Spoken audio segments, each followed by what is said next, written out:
Mr Magic kwivuma breakfast show. Bishop masibingelele kuseni kwivuma FM. So ntoba sikubingelele mfowethu kanye nabalali bonke bevuma 103 kwasa breakfast show.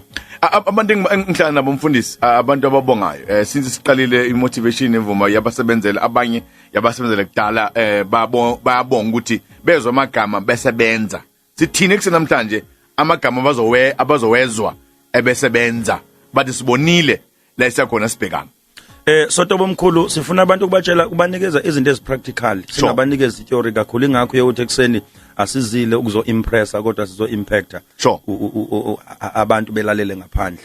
So izolo besithi izolo lento uyibona yilento ozoyithola lento ozoba yiyo. So ke namhlanje uyithola kanjani? Ngifuna ukuthi namhlanje ke sibuke isihlokwana esithi sotobe esithi iba sezandleni eziright. Ngiba sezandleni eziright. Yeah, be in the right hands. Okay. I-problem yethu enye into esishayile ukuthi sibe sezandleni ezirong.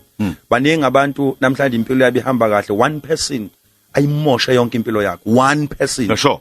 Umuntu oyedwa. Ngikuzwa times 100. Usuwenze izinto ezinkulu ezinconywa but umuntu oyedwa okuwawele esandleni sakhe. Times 100.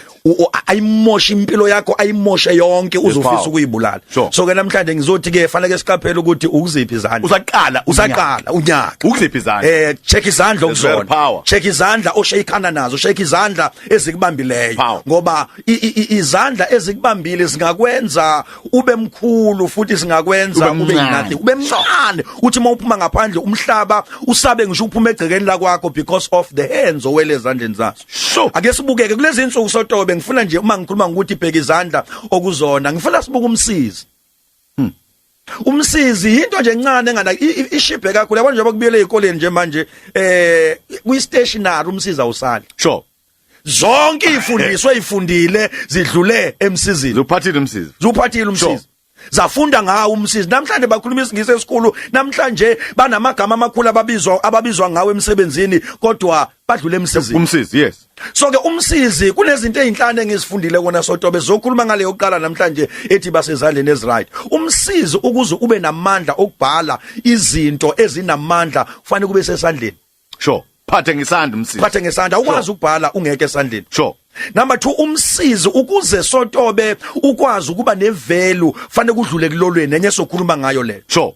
Umsizi number 2 mawulolwa number 3 mawulolwa awulolwa ngoba kubhekwe ingaphandle layo kusuke kuyofunwa into engaphakathi kuyo. Lezo sebenza. Number 4 umsizi sotobe enye into sobe sikhuluma ngazo lezi. Number 4 umsizi sotobe ukuze umsizi ukwazi ukubhala into uma kwenzekile wenza iphutha umsiza une rubber phezulu uphenduka uhamba uyocima.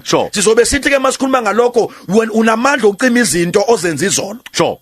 Number 5 umsizi la uhambe khona kufanele kushiya umakhe. 5 things esobe sikhuluma ngazo kulezi insuku.